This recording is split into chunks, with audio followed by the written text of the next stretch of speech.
আমি যেতিয়া special ব্ৰাঞ্চৰ under cover হিচাপে কাম কৰি আছিলোঁ সেই মুহূৰ্তত কৰা কেইটামান কামৰ তথ্য আপোনালোকক দিবলৈ ওলাইছোঁ। কেইটামান কামৰ বিষয়ে ক'বলৈ গ'লে প্ৰথমে ক'ব লাগিব ছোৱালীৰ কথা। কেনেধৰণে মানস চলিহাই বেলেগক ব্লেকমেইলিং কৰে। ছোৱালীক ব্যৱহাৰ কৰি মানস চলিহাই বিশেষকৈ ডাঙৰ ডাঙৰ মানুহখিনিক ব্লেকমেইলিং কৰি নিজৰ কাম উলিয়ায়। কিছুমান ছোৱালী গুৱাহাটীত পঢ়িবলৈ যায়, তেনেকুৱা ছোৱালীৰ কিছুমান মানে আৰ্থিক অসুবিধা থাকে, সেই তেনেকুৱা ছোৱালীবোৰক বিশেষকৈ বিচাৰি উলিয়াই সেই ছোৱালীবোৰৰ কোনোবা এজন ব্যক্তিৰ লগত নৈশ যাপন কৰিবলৈ দিয়ে আৰু সেই ছোৱালীজনীৰ লগত স্পাই কেম্প দি পঠিয়ায়, যাতে সেই সকলোবোৰ তথ্য মানস চলিহাই ৰাখি সেই ব্যক্তিজনক ব্লেকমেইলিং কৰিব পাৰে। এই কথা অসমবাসী ৰাইজে নাজানে। আৰু বিশেষকৈ এতিয়া অসমত হৈ আছে চুপাৰীৰ কাম। চুপাৰী চিণ্ডিকেটৰ লগত মই সম্পূৰ্ণভাৱে জড়িত আছিলোঁ। চুপাৰীৰ লগত ময়ো চুপাৰী গাড়ী পাৰ কৰাই দিয়া কাম কৰিছিলোঁ। আমাক যিখিনি আমি আণ্ডাৰ কভাৰ হিচাপে কাম কৰি আছিলোঁ, প্ৰশাসনে আমাক আণ্ডাৰ কভাৰ হিচাপে নিযুক্তি দিয়াৰ পাছত আমাক কিছুমান কাম কৰিবলৈ দিছিলে। যেনেধৰণে এতিয়া কোনোবা এখন চুপাৰী গাড়ী যদি পাৰ হৈ আহিব লাগে, লাইলাপুৰৰ পৰা শ্ৰীৰামপুৰলৈ আহিব লাগে বা সিহঁতি বৰপেটা ৰোডলৈ আহিব লাগে, যেতিয়া তেওঁলোকে আহিব লগা হয় সেই তাৰে কিছুমান মানুহ আছিল, কেইজনমান হ'ল, যেনেকৈ নজৰুল আছে, দিলদা আছে, আমাৰ লগত যোগাযোগ কৰি তেওঁলোকে কিছুমান কাম কৰে। তেওঁলোকে আমাক সেই সমূহ তথ্যখিনি দিয়ে যে এনেকৈ গাড়ী এখন আহিব, সেই গাড়ীখন পাৰ কৰাই দিব লাগে। তেতিয়া আমি সেই কথাখিনি মানস চলিহাই কওঁ। মানস চলিহাই পাৰ্থ আৰতী মহন্তৰ লগত কথা পাতি কোনটো ৰাস্তাই দি আহিব, ডিমা হাছাৱে দি আহিব নে কোনফালে দি আহিব, সেই ৰাস্তাটো নিৰ্ধাৰণ কৰে আৰু তাত দৰ দাম ঠিক কৰে। যেনেকৈ ধৰি লওক কেতিয়াবা ছিজন ৱাইজত পাৰ কিলো ৭৫ টকাৰ হয়, কেতিয়াবা একেবাৰে নামি ৪৫ টকাও হয়। সেই হিচাপত দৰ দাম নিৰ্ধাৰণ কৰে আৰু দৰ দাম মিলিলে আগধন হিচাপত ১০ লাখ টকা হ'লে ৭ লাখ টকা আগধন হিচাপত দিব লাগিব। আগধন হিচাপত দিয়াৰ পাছত এটা নিৰ্দিষ্ট সময়ত গাড়ীখন পাৰ হৈ আহিবলৈ দিয়া হয়। ঠিক তেনেকৈ বহুতো গাড়ীৰ ক্ষেত্ৰত তেনেকৈ হয়। আৰু কিছুমান গাড়ী যে আপোনালোকে দেখে পাৰ্থ আৰতী মহন্তই ধৰে বা প্ৰশাসনে ধৰে, সেই গাড়ীবোৰ ধৰাৰ ক্ষেত্ৰত এনেকুৱা হয়, যেতিয়া প্ৰশাসনৰ লগত তেওঁলোকে কথা পাতে, আমাৰ লগত কথা পাতে, দৰ দাম নিমিলে, তেতিয়া কি হয়, সেই গাড়ীখনক ধৰোৱা হয়। বা কিছুমান গাড়ীয়ে কি হয়, ৱেটটো কমকৈ কৈ আৰু বস্তুটো বেছিকৈ আনে, তেনেকুৱা গাড়ীখিনিক ধৰি দিয়ে। আৰু তেনেকুৱা ক্ষেত্ৰত আপোনাৰ ইউৰিয়া আহে। ইউৰিয়া অসমলৈ যেতিয়া আহে, ইউৰিয়া অহাৰ ক্ষেত্ৰতো তেনেকুৱা ধৰণৰ। ইউৰিয়াত নিষেধাজ্ঞা থকা মুহূৰ্ততো ইউৰিয়া অসমলৈ আহি আছে।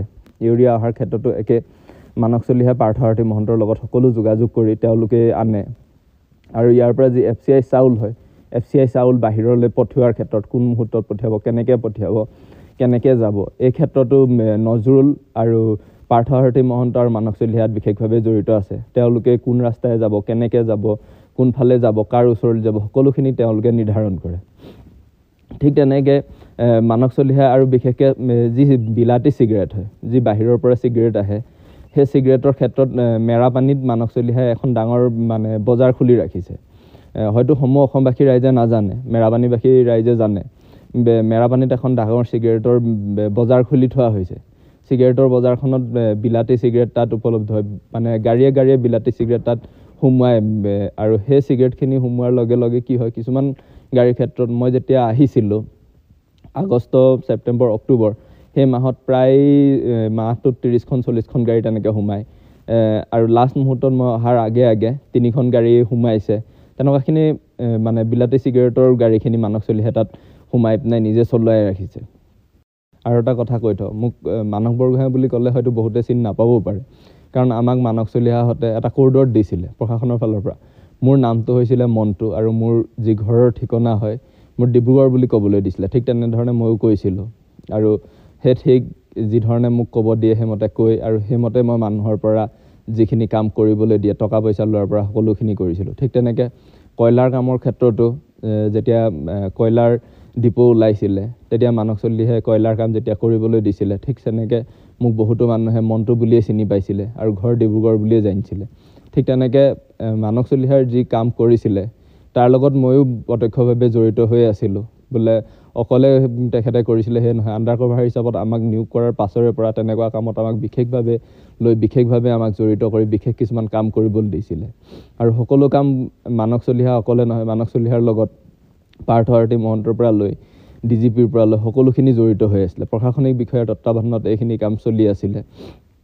আৰু সেই প্ৰশাসনিক বিষয়াই কোৱাৰ মতে যিধৰণে DGP পাৰ্থ আৰতী মহন্তই ডিজাইন বনাইছিলে, সেইমতে মানস চলিহাই মোক থ'বলৈ ধৈৰ্য আৰু প্ৰণদীপ গগৈক পঠাইছিলে। প্ৰণদীপ আমাৰ গোলাঘাটৰ ল'ৰা হয় আৰু ধৈৰ্য শিৱসাগৰ।